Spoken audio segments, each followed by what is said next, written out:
기도하겠습니다. 하나님 감사합니다. 귀한 날 허락해 주시고 진리 안에서 함께 여호와 하나님 배워갈 수 있게 해주셔서 감사드립니다. 성령께서 주관자 되셔서 진리의 말씀 아래 거할 수 있도록 진리 안에서 양육받도록 허락해 주시고 인도해 주시옵소서. 예수님의 이름으로 기도드렸습니다. 아멘. 에스겔 39장 28절 제가 읽겠습니다. 전에는 내가 그들을 사로잡혀 열국에 이르게 하였거니와 후에는 내가 그들을 모아 고토로 돌아오게 하고 한 사람도 이방에 남기지 아니하리니 그들이 나를 자기들의 하나님인 줄 알리라. 그들이 나를 여호와 자기들의 하나님인 줄 알리라.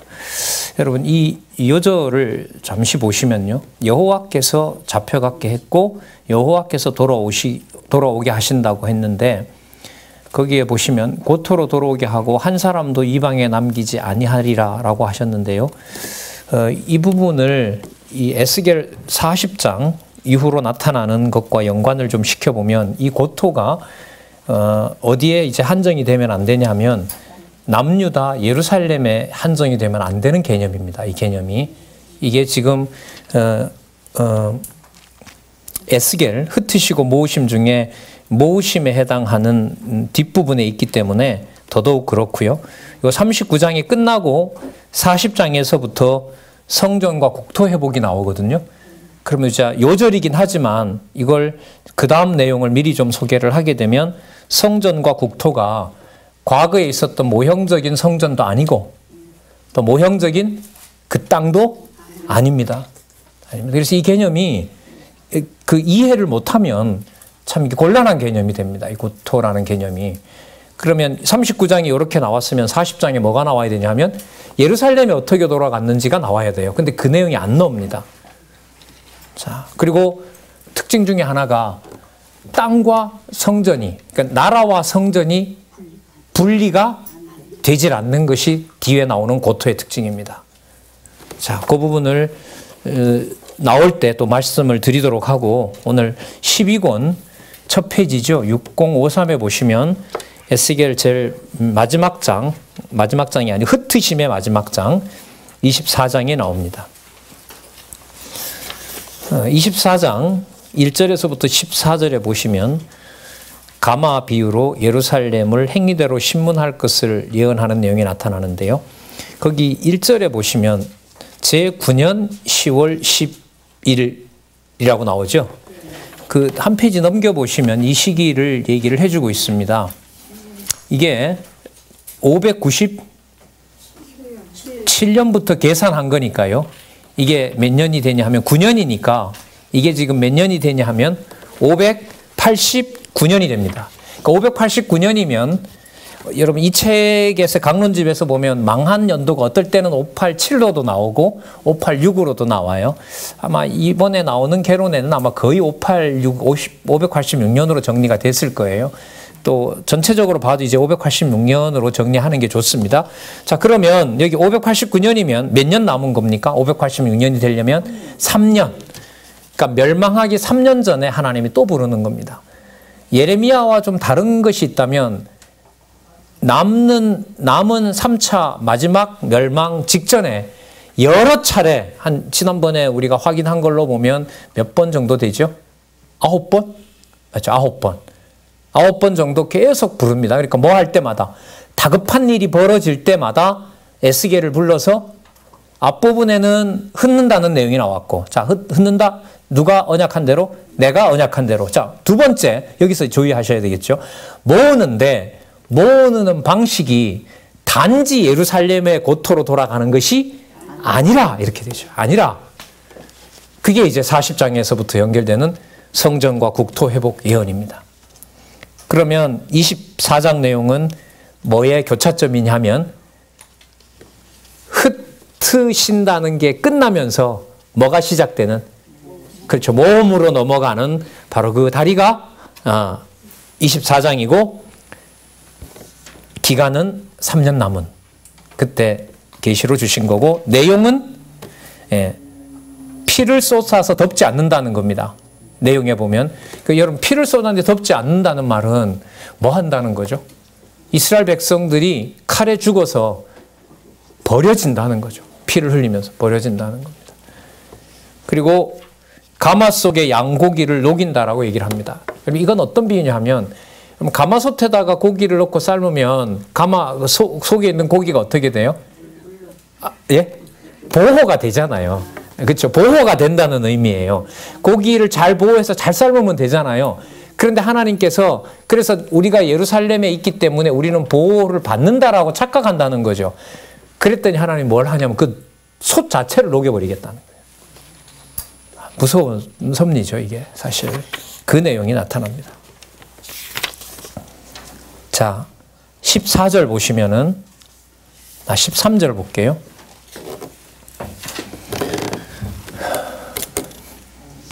너희 더러운 중에 음란이 하나이라.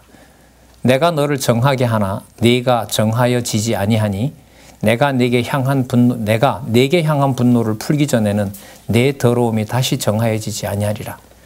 나 여호와가 말하였은즉 이 일이 이룰지라. 내가 돌이키지도 아니하며 아끼지도 아니하며 뉘우치지도 아니하고 행하리니 그들이 내 모든 행위대로 너를 심문하리라. 그리고 그 유명한 내가 너 아내를 죽일 텐데 울지 마라. 울지 마라. 그래서 사람들이 너한테 물을 거다. 너는 왜 아내가 죽었는데 울지를 않느냐. 대답이 24장 20절부터 볼게요. 내가 그들에게 대답하기를 여호와의 말씀이 내게 임하여 가라사대 너는 이스라엘 족속에게 이르기를 주 여호와의 말씀에 내 성소는 너희 세력의 영광이요 너희 눈의 기쁨이요 너희 마음의 아낌이 되거니와 내가 뭐 할 것이며 더럽힐 것이고 너희 버려둔 자녀를 이미 약속된 거죠. 칼과 기근과 연병요 칼에 엎드러지게 할지라. 자, 그때에 너희가 에스겔에 행한 바와 같이 행하여 입술을 가리우지 아니하고 사람의 식물을 먹지 아니하며 수건으로 머리를 동인 채 발에 신은 채로 두고 슬퍼하지도 아니하며 울지도 아니하되 죄악 중에 쇠피하여 피차 바라보고 탄식하리라. 24절 이와 같이 에스겔이 너희에게 표징이 되리니 그가 행한 대로 너희가 다 행할지라. 그 일이 이루면 너희가 나를 여호와인 줄 알리라. 슬퍼하지도 않고 울지도 않고 그냥 보고 그냥 넋이 나가게 만들어 놓는 거죠. 자, 그게 에스겔의 아내를 죽여서 울지도 말고 곡하지도 말고 하라고 했던 것을 그대로 이루는 내용으로 나타납니다. 사람들 데려다가 장례식 음식도 먹어서는 안 되고. 이 말은 예루살렘 성전 망할 때 뭐 하면 안 돼요? 울면 안 돼요. 왜요? 망할 게 망했으니까. 그러니까 뭐 하는 것도 이것도 여호와께서 시킨 거니까 울지 말라고 했으니까 뭐 하는 게 범죄가 되는 거죠. 그러면 이게 말이 됩니까? 이렇게까지 당신의 이름이 있던 예루살렘을 진짜 철저하게 멸해버리는 겁니다. 자, 이렇게 정리가 되고 그럼 이제 모으심으로 우리 가서 한번 살펴보도록 하겠습니다.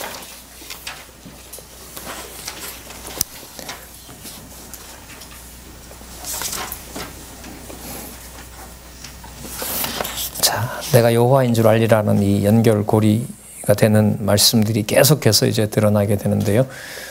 먼저 보수를 통한 회복 예언이 39장까지 나오고요.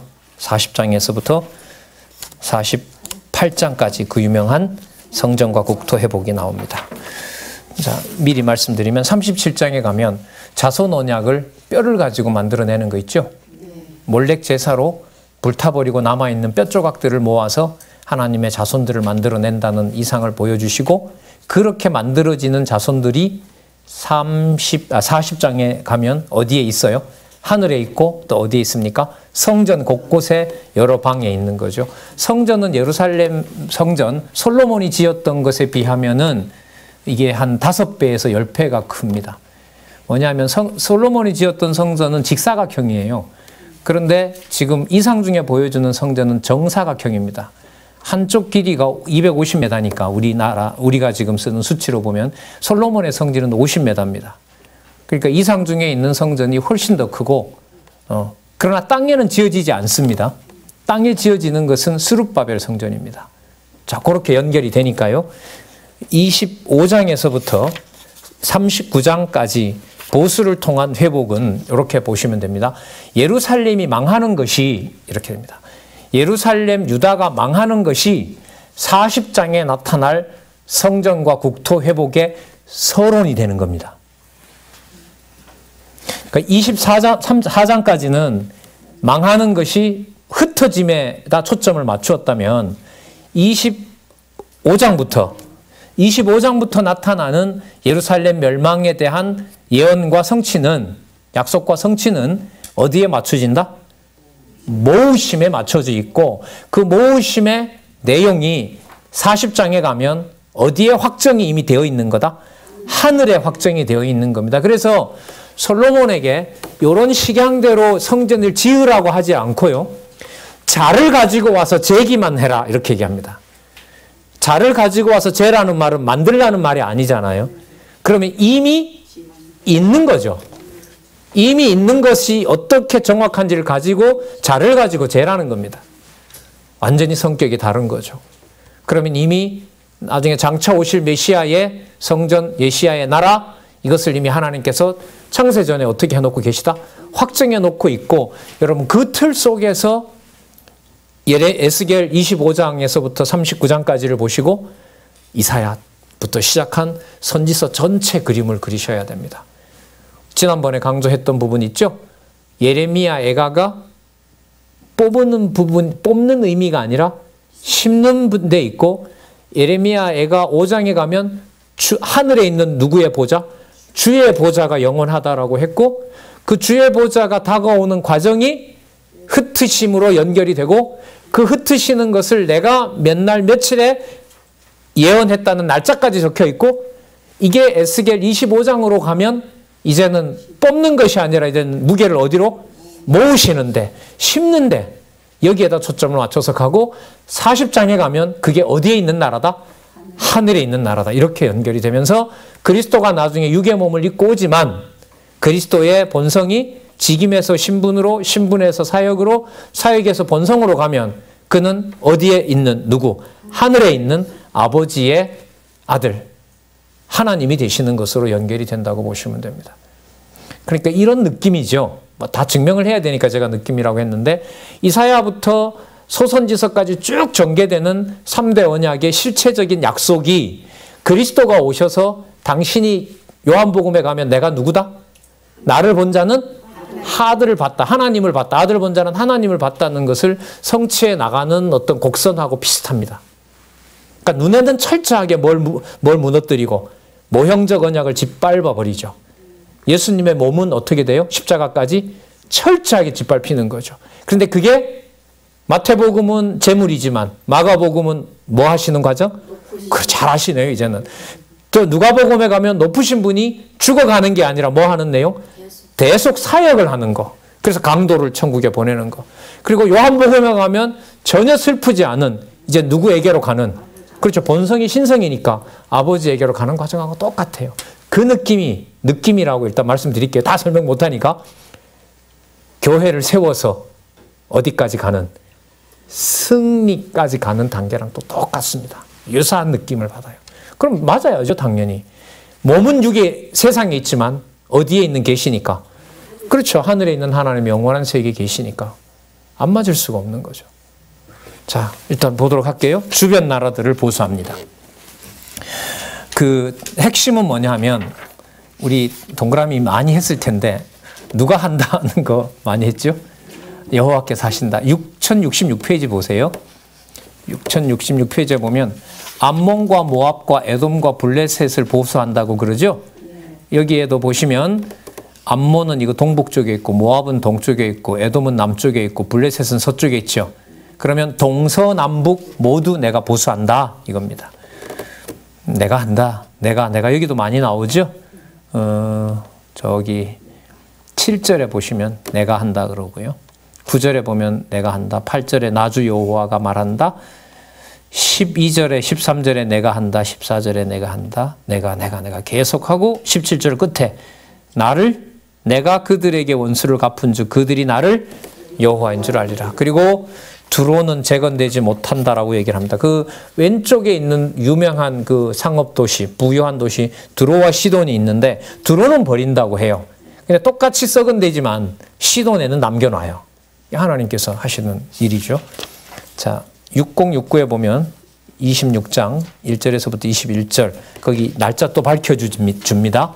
제11년 어느 달 초 1일에 이렇게 나옵니다. 여러분 여기는 몇 년이냐면 11년이 바로 586년입니다. 아까 몇 년 전이었었죠? 시작할 때 3년 전이었죠. 이제 임박해 온 겁니다. 임박해 왔고요. 초점은 흩는 데다 맞추는 게 아니고 어디에다 맞춘다? 모으는데. 모으는 징조가 뭐냐 하면 대적들을 멸하는 거. 예, 이렇게 딱 정리하면 됩니다. 2절 볼까요? 26장 2절. 인자야 두로가 예루살렘을 쳐서 이르기를 아 좋다. 만민의 문이 깨어져서 내게로 돌아왔도다. 내게로 돌아왔도다. 그가 황무하였으니 내가 충만함을 얻으리라 하였도다. 그러므로 나 주 여호와가 말하노라 두로야 내가 너를 대적하여 바다가 그 파도로 흉룡케 함같이 열국들이 와서 너를 치게 하리라. 거만한 거죠. 너희들을 내가 치겠다라고 얘기를 합니다. 그대로 다 이루어집니다. 본문이 꽤 길어요. 다 하기는 좀 힘들 것 같고 18절 볼까요? 19절 보겠습니다. 6070의 19절 나 주 여호와가 말하노라 내가 너로 거민이 없는 성과 같이 황무한 성이 되게 하고 깊은 바다로 네 위에 오르게 하여 큰 물로 너를 덮게 할 때에 내가 너로 구덩이에 내려가는 자와 함께 내려가서 옛적 사람에게로 나아가게 하겠다. 자, 다시는 너희들이 일어나지 못하게 하겠다. 21절 내가 너를 패망케 하여 다시 잊지 않게 하리라. 그러니까 어느 부분 보다가 에스겔에는 내가라는 부분이 나오고 결론은 그때야 비로소 내가 누구인 줄 여호와인 줄 알리라. 그럼 너무너무 분명한 거죠. 그러면 이렇게 물어도 되겠네요. 40장부터 성전 회복과 국토 회복을 하늘에 있는 것을 보여주는 이유는 뭐냐 하면 내가 여호와인 줄 안다라고 했던 안다는 것의 실체는 땅에 있는 예루살렘이나 땅에 있는 유다 나라가 아니라 어디에 있는? 그렇죠. 그러면 땅에 있는데 어떻게 하늘의 걸 아느냐? 그걸 여호와께서 그 예레미야 31장 33절에 보면 내가 태어날 때 마음에다가 뭘 기록한다? 내 법을 기록한다라고 하는 거죠. 땅에 왔을 때 이미 뭘 안고 나오는 거예요. 그러니까 하늘에 있는 성전과 국토를 가지고 내가 태어나는 겁니다. 첫 번째는 그게 누구 얘기겠어요? 바로 그리스도죠. 그래서 1장 1절 연결시켜 볼까요? 마태복음 1장 1절 아브라함과 왕 다윗의 자손으로 오신 분이다. 뭐 이걸 빼고는 설명할 수가 없는 겁니다. 자, 27장에 가면 최고의 무역도시죠. 두로가 멸망할 것에 대해서 노래를 지어서 부르라고 말합니다. 그러니까 뭐 엄청난 도시였죠.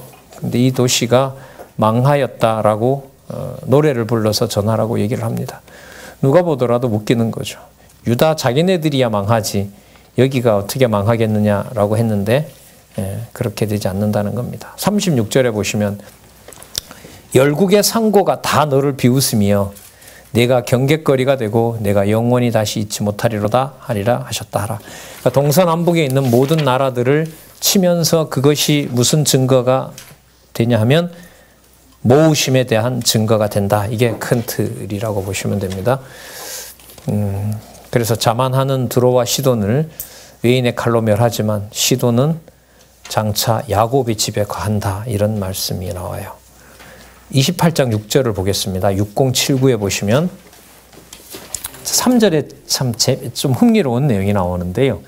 3절에 보면 네가 다니엘보다 지혜로워서 은밀한 것을 깨닫지 못할 것이 없다 하고 이게 이 두로가 얼마나 교만한지 세상 내보다 똑똑한 사람 있으면 다 나와보라는 거죠. 여기 하나님이 뭐라고 하냐면 네가 다니엘보다 지혜로워서 은밀한 것을 깨닫지 못할 것이 없다 하고 네 지혜와 총명으로 재물을 얻었으며 그 문을 곳간에 저축하였으며 네 큰 지혜와 장사함으로 재물을 더하고 그 재물로 인하여 네 마음이 교만하였도다. 그러므로 나 주 여호와가 말하노라 네 마음이 하나님 마음 같은 차였으니 그런즉 내가 외인 곧 열국의 강포한 자를 거느리고 와서 너를 치리라. 다니엘 이름이 나오죠. 그러면 여러분 이 말은 뭐냐 하면 여러분 지금 이게 임박했잖아요. 지금 다니엘이 지금 바벨론에 잡혀간 지 20년이 흐른 거예요. 그리고 다니엘은 지금 거기에서 뭐가 되어 있어요? 총리가 되어 있어요. 그 다니엘의 명성이 자자한 거죠. 그러니까 드로가 뭐라고 이게 정신 나간 소리를 하냐면 우리가 얼마나 똑똑한지 다니엘을 보면 안다. 저렇게 잡혀갔지만 얼마나 저렇게 훌륭한 사람이 됐느냐. 그런데 우리가 드로가 뭐보다 누구보다 저 다윗보다 더 낫다. 하나님이 이제 저것들을 하면서 이제 다 진멸하시겠다는 거죠. 29장과 30장은 교만한 애굽에 대해서 보수합니다. 그 멸망 직전에 누가 구애를 합니까? 누가 도와주겠다고 옵니까? 예, 애굽이 오죠. 그 애굽을 멸하여 버리겠다고 합니다. 29장 1절 한번 보겠습니다. 제 10년 10월 11일 11년에 망하기 때문에요. 여러분 이게 멸망 1년 전입니다. 멸망 1년 전이에요. 자, 애굽이 도와주겠다고 하죠. 그 애굽에 도와주겠다고 하는 데서 그 애굽을 내가 쳐버리겠다라고 얘기를 합니다. 여러분 17절에 보시면은 여러분 에스겔에서 시기를 밝혀주는 의미 계속 말씀드렸는데 이해가 되실는지 모르겠어요. 왜 그렇게 하시죠? 바벨론의 힘이 강해서 그러는 게 아니라 내가 뭐 한 대로 내가 정한 대로 내가 언약한 대로 됐다는 걸 어느 것보다가 더 밝혀주고 있고요. 그리고 땅에 있는 일을 얘기하면서 어디로 데리고 갑니까? 그러니까 몇 날 며칠에 내가 얘기를 했는데 언제 얘기했는데 그게 땅에 있는 얘기가 아니고 어디 얘기다? 하늘에 있는 얘기다. 이 조합이 일어나는 거예요. 땅과 하늘의 조합이 일어나는 것이 하나님께서 언제 보냈는지를 명시하는 겁니다. 그러나 표면적으로 보면 그날은 무슨 날이 됩니까? 어디가 망하는 날이 되죠? 그렇죠. 근데 그 망하는 것이 아니라 이게 모으심에 있고 세우심에 있고 위로하는 날이 되고 어디에 있는 것으로? 하늘에 있는 것으로 이게 들어오게 되는 거예요. 그럼 교회는 여러분 더더욱 더 합니다. 로마서 8장에 나오나요? 성령이 말할 수 없는 탄식을 위하여 우리가 마땅히 빌 바를 구할 것을 알지 못하나 성령께서 탄식하고요. 그 성령의 탄식을 로마서 8장 34절에 보면 성령이 아니라 이번에는 누가? 보좌 우편에 계신 그리스도가 우리를 위해서 또 간구합니다. 그러니까 뭐와 뭐의 통일이 일어나는 거죠? 우리 내에 내주하시는 성령과 보좌 우편에 계신 그리스도가 뭐 하는 일이 벌어져요? 통일이 일어나는 일이기에 여러분 성령의 신령한 소통인 교제 그리고 그게 바로 교회입니다. 이 어마어마한 사건입니다. 진짜. 이 그리스도가 이걸 모를 리가 없잖아요. 자, 17절 한번 보겠습니다.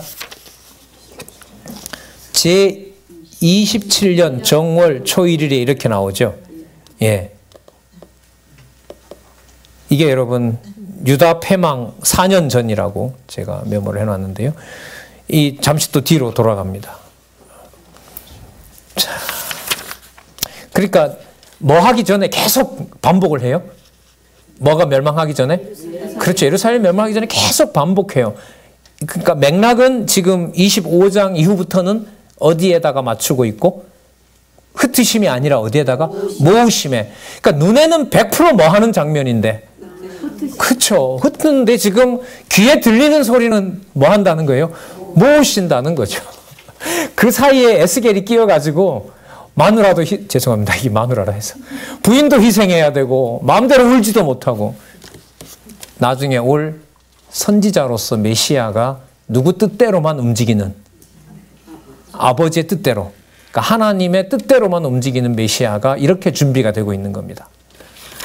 자, 죄송합니다. 30장으로 가셔서 애국과 동맹국들을 바벨론을 들어 멸망하겠다는 내용이 나타납니다. 30장 20절에도 보면 또 밝혀져요.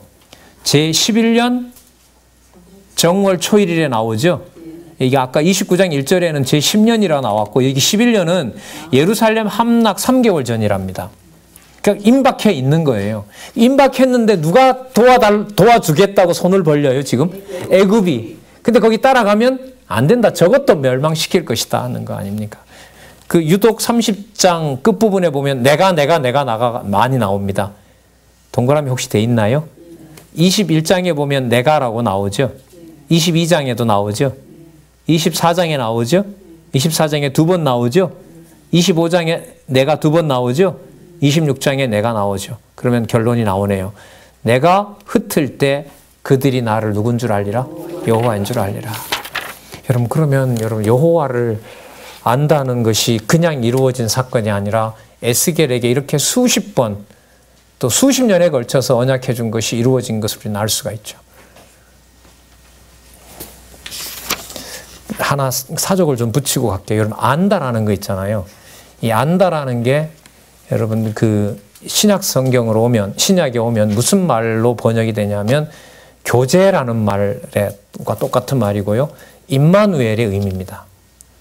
여호와를 안다 이 말은 여호와와 한 몸 되어 있다는 거거든요. 그런데 에스겔은 이 말을 할 수가 있어요. 40장에 가서 보면, 또 40장 이후에 나타나는 성전과 국토 회복에 가면 몸은 분명히 멸망하고 처참하게 찢기는데 40장과 40장 이후나 37장에 나타난 뼈조각으로 생기를 불어넣어서 창조하는 것으로 보면 그건 땅에 있는 것이 아니라 어디에 있는 거죠? 하늘에 있는 거죠. 그러면 그리스도 안에서 우리가 하나님의 아들, 자녀로 뭐 되어 있는 겁니까? 한 몸 되어 있는 겁니다. 그 말이 무슨 뜻이냐면 나를 여호와인 줄 알리라는 말하고 똑같은 말입니다. 안다는 게 이게 아니에요, 이게. 하나님 안에 한 몸으로 되어 있는 거예요. 그게 나중에 이게 아까 말씀드렸지만 그 성령의 교통하심 있죠? 고린도후서 13장 13절에 있는 대로 주 예수 그리스도의 은혜와 하나님의 사랑과 성령의 교통하심. 그게 교제라는 말이고요. 그 말이 히브리어의 무슨 번역이냐면 야다라는 안다라는 말의 번역입니다. 그러면 교회가 맞죠. 교회가 진리의 성읍이다. 여호와를 알게 된다. 이게 전부 연관이 되어 있는 겁니다. 이게 지금 이 에스겔이 크게 보면 우리 선지서가 5덩치잖아요. 맞죠? 때리고 싸매고, 맞죠? 뽑고 심고, 흙고 모으고, 또 멸하고 세우고, 소선지서 전체 패망시키고 흥하게 하고. 성경신학 서론에 가면, 성경신학 개론에 가면 이게 5덩치로 묶여 있거든요. 12소선지를 하나로 묶어서 보면 너무너무 분명한 거죠. 그 작업이 여러분 이게 5권 중에 딱 중간에 있는 에스겔에서 이게 결정이 나요. 어느 쪽으로 넘기는 모형이 아니라 실체 쪽으로 예언이 넘어가는. 여러분, 그렇다고 여기서부터 메시아가 시작됐다 이렇게 왜곡하시면 안 됩니다. 그렇게 또 제가 가르친다고 그런다 그러더라고요. 전 그렇게 가르친 적 없습니다. 선지서에 우리가 워낙 무식했기 때문에 제발 좀 열심히 좀 공부하자는 걸 강조하고 마태복음 가기 위해서 선지서가 진짜 중요합니다. 이걸 얘기를 한 거지. 박웅기 강사는 이사야부터 벌써 성취라고 하더라. 좀 그렇게 말한 적은 없습니다. 근데 여러분 엄청난 일이 벌어지고 있잖아요. 여기 지금 보세요. 다 쓸고 다 원수 갚아주고. 자, 그럼 또 한번 볼게요. 18절 볼게요. 31장 18절 볼게요.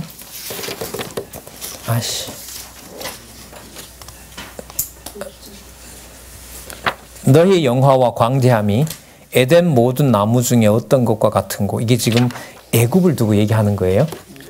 그러나 내가 에덴의 나무와 함께 지하에 내려갈 것이요 거기서 할례받지 못하고 칼에 살육당한 자 중에 누우리라. 이들은 바로와 그 모든 군대니라. 나 주 여호와의 말이니라. 여러분, 이 맥락에서 보면 에덴 동산을 좋게 써요, 나쁘게 써요? 그러니까 애굽의 영광스러움이 망하는 것을 에덴 동산이 영화롭다가 뭐한 것에 비유해요? 망하게 된 것에 비유를 하는 거예요. 참 왜 하필 에덴 동산을 끌어 들어올까? 제가 볼 땐 끌고 들어와도 돼요. 왜냐하면 40장에 가면 에덴 이전에 있는 어디에 있는 나라? 하늘에 있는 성소와 하늘에 있는 나라가 나오거든요. 우리는 에덴 이러면 무조건 3대 아니에요. 그렇지 않습니다. 여기서는 40장에 가면 이제 그 실체를 준비하고 있는 거기 때문에 애굽에 대해서도 이제 애가를 부르고 슬픈 노래를 부르라고 합니다. 32장 1절에 또 밝히고 있습니다. 제 12년 11월 초 1일. 여러분, 이거는 함락 후입니다.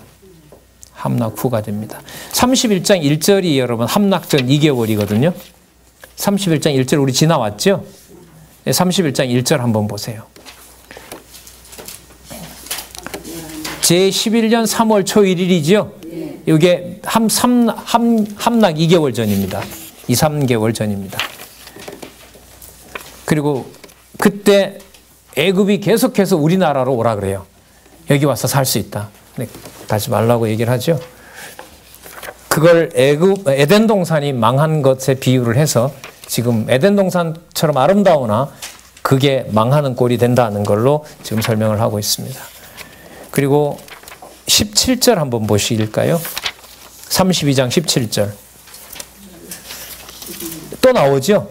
제12년 어느 달 15일. 이거는 함락 후입니다. 아까 32장 1절이 이미 함락했기 때문에 17절의 내용은 이미 함락한 겁니다.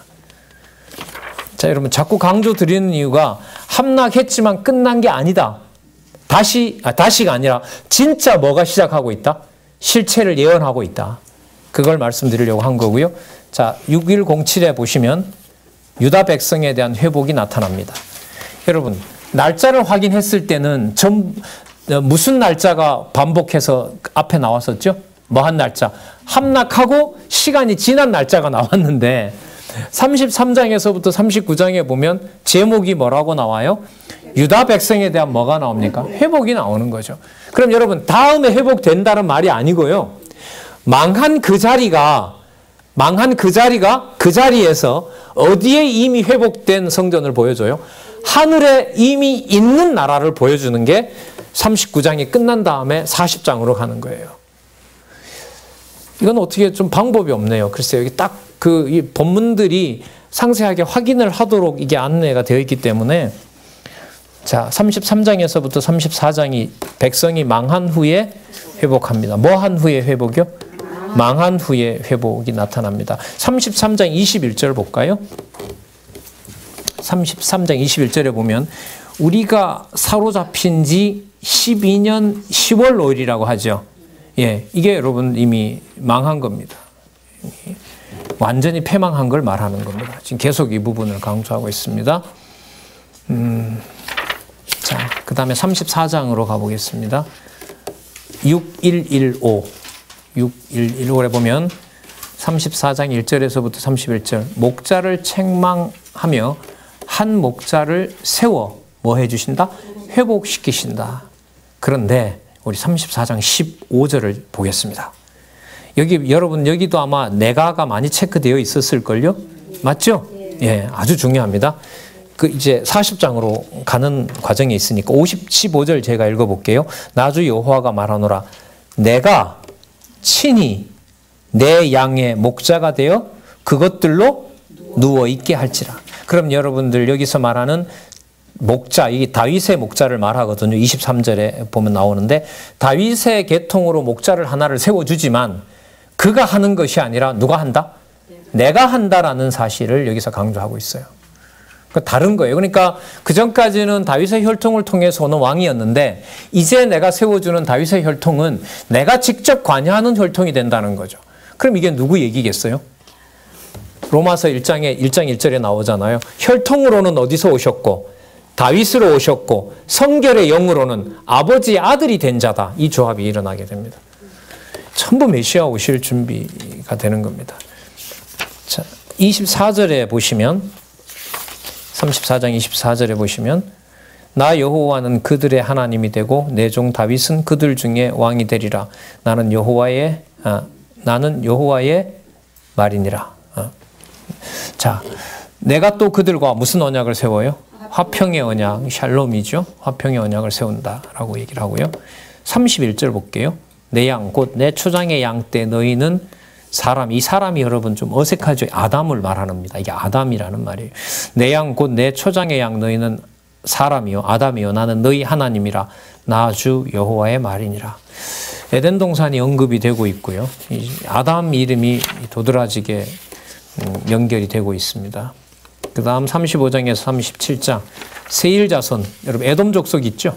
에돔 족속을 하나님께서 치신다는 내용을 여기서 얘기하고 있고 핵심은 계속해서 내가 한다는 것을 얘기를 하고 있습니다. 그럼 모든 족속이 다 죽었다면 하나님 어떻게 하시려고 합니까? 라고 했을 때 그 답이 37장에 나옵니다. 자, 그럼 그 이전에 여호와께서 에돔을 치면서 아주 중요한 약속을 확인하고 있는데요. 어디를 보시냐면 36장 26절 보세요. 우리 한번 같이 읽어볼까요? 26절에서부터 28절까지 한번 읽어보겠습니다. 시작. 또 새 영을 너희 속에 두고 새 마음을 너희에게 주되 너희 육신에서 굳은 마음을 제하고 부드러운 마음을 줄 것이며 또 내 신을 너희 속에 두어 너희로 내 율례를 행하게 하리니 너희가 내 규례를 지켜 행할지라. 28절. 내가 너희 열조에게 준 땅에 너희가 거하여 내 백성이 되고 나는 너희 하나님이 되리라. 예. 35절을 보겠습니다. 사람이 이르기를 이 땅이 황무하더니 이제는 뭐같이 되었고 에덴 동산같이 되었고 청량하고 적막하고 무너진 성읍들의 성벽과 거민이 있다 하리니 너희 사면에 남은 이방 사람이 나 여호와가 무너진 것을 건축하며 황무한 자리에 뭐 한 줄 안다? 심는 줄 알리라. 그 만방에 고하겠다는 거죠. 여러분, 에덴 동산 무슨 언약이 시작된 자리죠? 3대 언약. 창세기 1장 28절. 예. 그리고 아까 애굽과 비유해서는 그 영화로운 에덴 동산을 소개하면서 몰락했던 데다 맞췄다면 여기서는 무엇을 회복하는? 실체적인 언약. 아담에게 했던 언약을 기억하면서 아까 사람은 아담의 후손처럼 만드는 것이 아니라 26절에 보면 뭘 만들어내신다? 새 영을 만들어내신다. 메모 하나 하죠. 잘 아시는 거지만 예레미야 31장 33절. 예레미야 31장 연결 이렇게 해놓으시면 그러면 이렇게 해도 되겠네요. 예레미야 후반부에 심으시는 데 나타난 회복 내용과 지금 여기에 모으심의 회복 내용에서 누가 자손을 만들어낸다?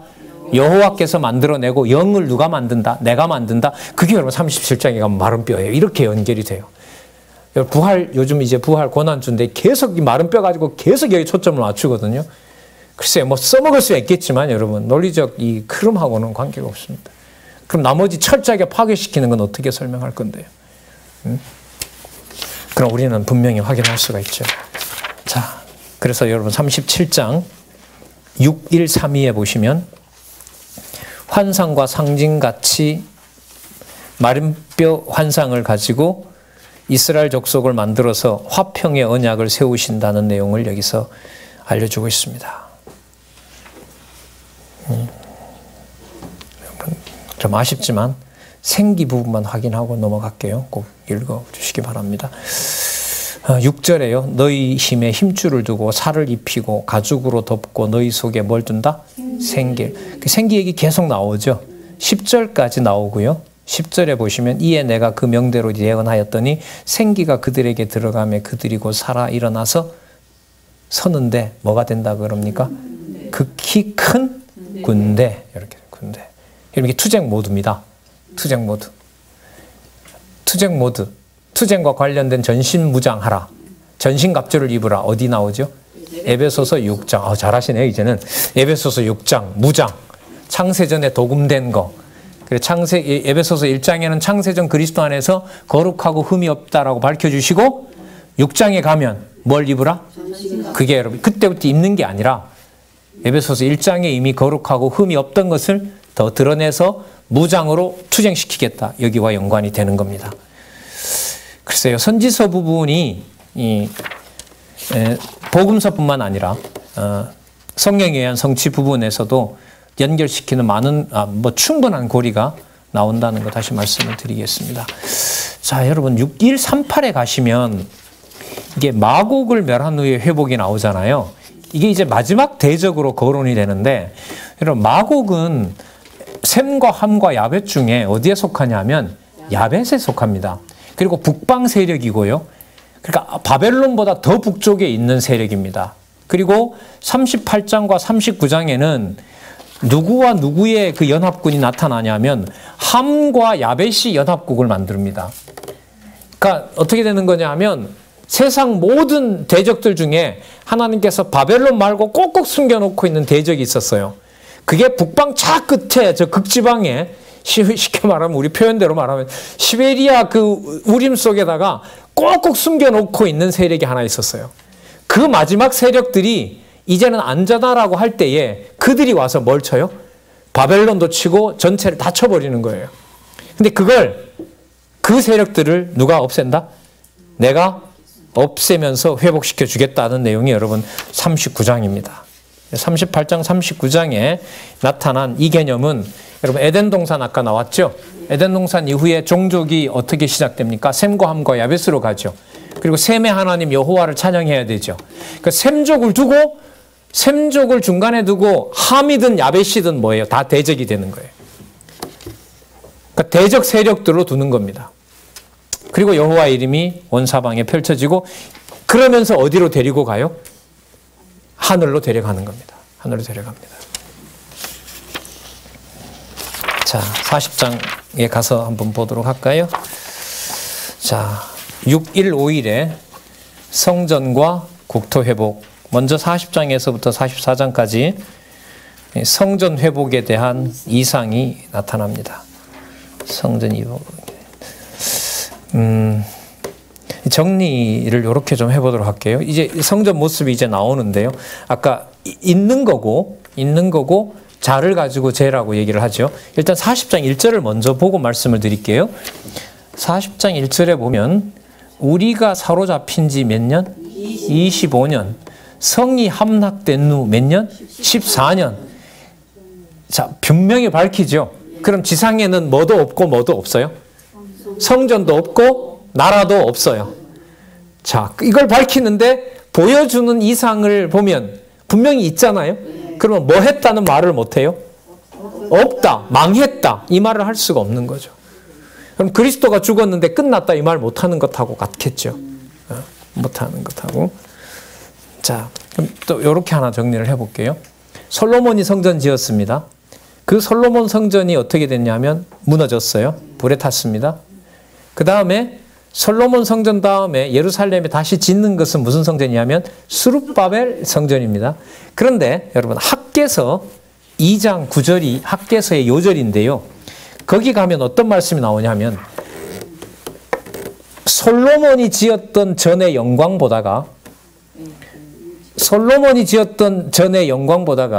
스룹바벨의 전이 뭐하다? 더 크다 이런 말이 나와요. 그러나 실제로 보면 역사적으로 보면 스룹바벨 성전은 솔로몬 왕국의 그 성전에 비해서 축소가 됐습니다.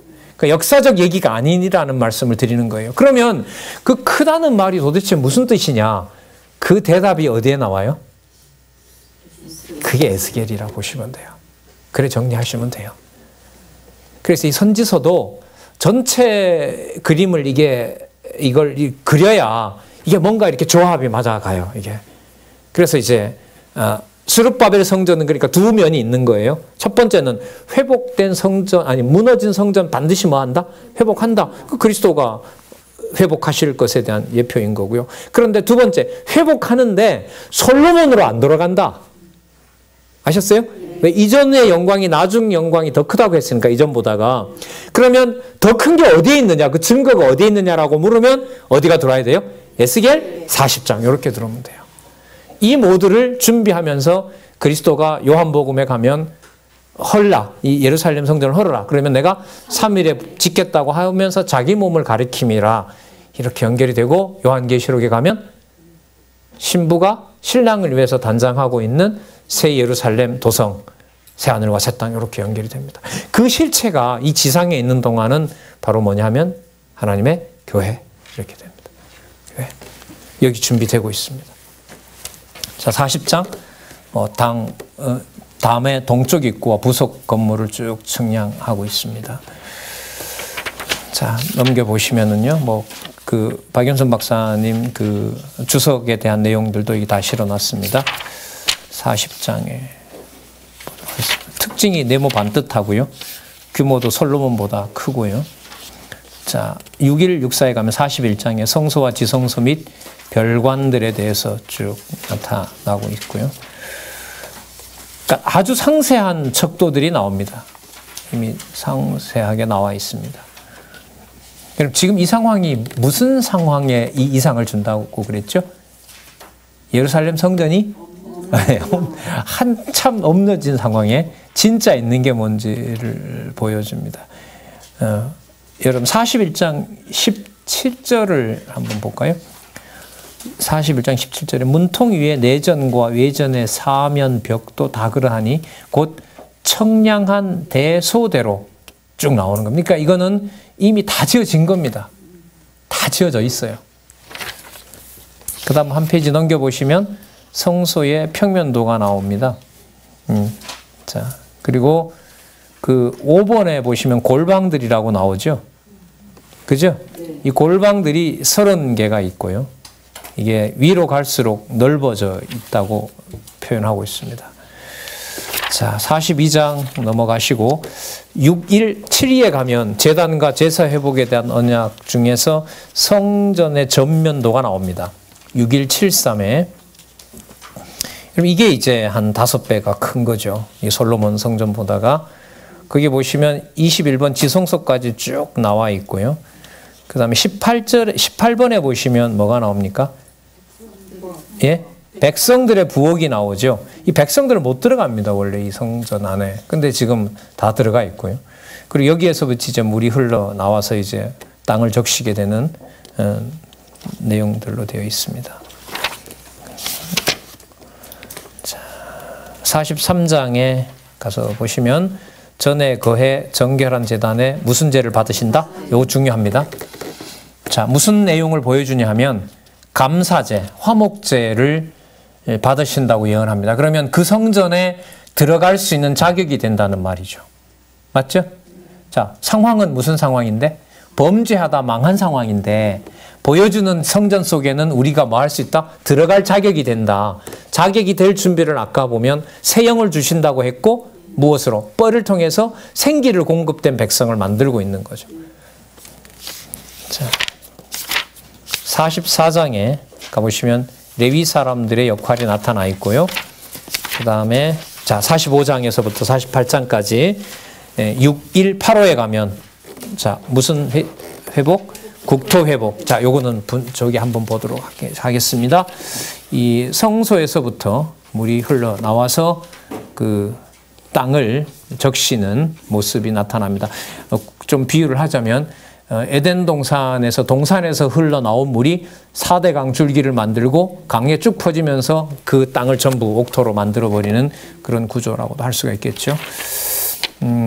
그리고 또 특징이 왕과 제사장의 역할이 서로 분리된다 안 된다? 분리가 안 된다는 내용도 우리가 알 수가 있습니다. 자, 47장으로 가보겠습니다. 47장 6197에 가면 47장 1절에요. 그가 나를 데리고 전문에 성전문에 이르시니 전에 전면이 동으로 향하였는데 그 문지방 밑에서 뭐가 나와요? 물이 나와서 동으로 흐르다가 전우편 제단 남편으로 흘러내리더라. 그리고 또 나를 데리고 북문으로 가보니 거기도 흘러내리고 쭉 했고 쭉 흘러내리고 3절에 가면 물이 발목에까지 이르렀고 5절에 가면 물이 창일하여 헤엄할 물이고 사람의 능히 건너지 못할 너무너무 풍요로운 땅이 됩니다. 예. 그리고 7절에 볼까요? 내가 돌아간 즉 강 좌우편에 나무가 심이 많더라. 생명나무 연상하는 거죠. 여러분 그러면 에스겔이 앞부분에 에덴 동산을 거론한 이유가 있네요. 맞죠? 괜히 나온 게 아니네요. 여기서 보시면 이게 아담에게 했던 약속이잖아요. 아담에게 보여준 거고 마지막 아담 메시아가 오셔서 해주실 거고 나중에 또 성취해 주실 내용이니까 이렇게 연결이 되는 것 같습니다. 3절에 13절에 볼까요? 나 주 여호와가 말하노라 6198 13절 나 주 여호와가 말하노라 너희는 이 지게대로 누구에게? 이스라엘? 예, 12지파. 여러분 이 당시에 12지파가 없어요. 없는데 있어요. 맞죠? 이 예루살렘 그 새 예루살렘 계시록에 가도 12지파 또 나옵니다. 그러니까 우리 개념으로 있고 없고라는 게 통하지가 않습니다.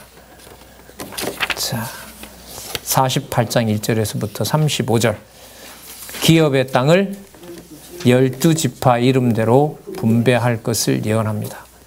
그러면 점점 무게가 땅이 아니라 어디로? 하늘에 있는 성전과 국토로 넘어가는 것을 알 수 있고요. 그리스도께서 이것을 모르실 리도 없고, 자, 어디에서든 그 성소에서 흘러나온 물이 모두 분배가 되고, 거기에 이방인들도 함께 거하게 되고, 자, 35절 보겠습니다. 마지막 절이죠. 다 12지파에게 이제 분배를 하고, 36절, 그 사면의 도합이 18,000척이라. 뭐, 우리 기준으로 9kg 된다. 그날 후로는 그 성읍의 이름을 뭐라 한다? 여호와 삼마. 무슨 뜻이냐면, 여호와께서 거기도 계시다. 다르게 말하면, 안 계신 곳이 없다. 안 계신 곳이 없다. 그렇게 해서 여러분, 선지서의 에스겔 내용들이 정리가 됩니다. 여러분, 6208에 우리 도표도 한번 보도록 하죠. 거기 보시면, 위에 유다가 있고요. 맞죠? 밑에 보면 이제 베냐민부터 시작해서 5지파가 있고, 그 중간에 보시면 레위인의 땅이 있죠. 그 다음에 뭐, 누구 땅이 있습니까? 제사장, 영원한 제사장을 말하는 거고요. 성소에 있는 거고, 그 밑에 보시면 예루살렘 뭐가 있어요? 성읍이 나오죠. 여기가 여러분 속된 땅입니다. 속된 땅. 본문에 보면 다 나오고요. 오른쪽 왼쪽에 누구 땅이 있어요? 왕의 땅이 있죠. 그럼 왕이 뭘 보호해요? 왕이 뭘 보호합니까? 오른쪽 왼쪽에 유다와 베냐민이 어디를 보호합니까? 레위인의 땅, 성소를 보호하는 구조로 되어 있죠. 뭐 하고 똑같아요? 여러분 아까 군대라는 말 기억하세요? 군대, 진열 정비. 어디에 나오는 개념이냐면 민수기에 대열 정비해서 광야 갈 때 뭘 중간에 놓고 12지파가 포진하죠? 그렇죠. 언약, 이게 똑같죠. 이렇게 딱 포진하고 대열 정비하면서 가는 것하고 똑같습니다. 그러면 과거에 있었던 언약도 그대로 성취되는 내용임을 알 수가 있습니다. 예, 상세하게는 우리가 강론을 하면서 했고요. 이제 연결고리를 만들어 나가는데 초점을 맞추었고, 이 하늘에 있는 걸 염두에 두시고요. 다음에 이제 다니엘서 전반부, 후반부까지도 글쎄 정리가 될지 안 될지 모르겠는데, 어쨌든 요 40장에서부터 45장을 가지고 우리가 다니엘서로 가서 세상 나라 멸하고 무슨 나라? 그렇죠. 성민 나라에 갈 때 성민 나라가 에스겔에서 어디에 이미 확정이 되어 있어요? 하늘에 확정되어 있죠. 근데 그 다니엘은 어디에 초점을 맞춰요? 그게 어디에 이루어진다? 어디에 이루어진다? 땅에 이루어진다. 이렇게 맞추는 거예요. 땅에다 맞추면 안 돼. 그러니까 다니엘서에서 성민 나라 이루신다. 어디에 보여줬던? 그렇죠. 이게 에스겔에 딱 붙어야 돼요. 이게 같이 와야 돼요. 같이 와야 돼요. 자, 그렇게 이제 흘러가니까요. 글쎄요, 분량이 좀 이렇게 나가면 여러분 또 보고 싶은 부분도 많지만은 또 봐야 될 부분도 많아진다고 봅니다. 어쨌든 되시는 데까지 공부를 같이 해가셨으면 좋겠습니다. 기도하겠습니다. 하나님 아버지, 이 시간에 저희들 이렇게 이곳에서 여호와 하나님 부를 수 있는 것의 비밀을, 너무나 놀라운 비밀을 그리스도께서 이 지상에 오시기 전에, 그러나 창세 전에 확정되어 있는 하나님의 나라와 성전에 하나님의 자녀로 속해 주셨음을 살펴보았습니다. 감당할 수도 없고 받아들이기도 힘듭니다. 그러나 너무너무 감사드립니다. 이 진리도 확인하여 살아계신 하나님의 놀라운 능력과 은총을 영원토록 찬양하며 살아갈 수 있는 주의 종 될 수 있도록 우리를 보살펴 주시고 이끌어 주시옵소서. 예수님의 이름으로 기도드렸습니다. 아멘.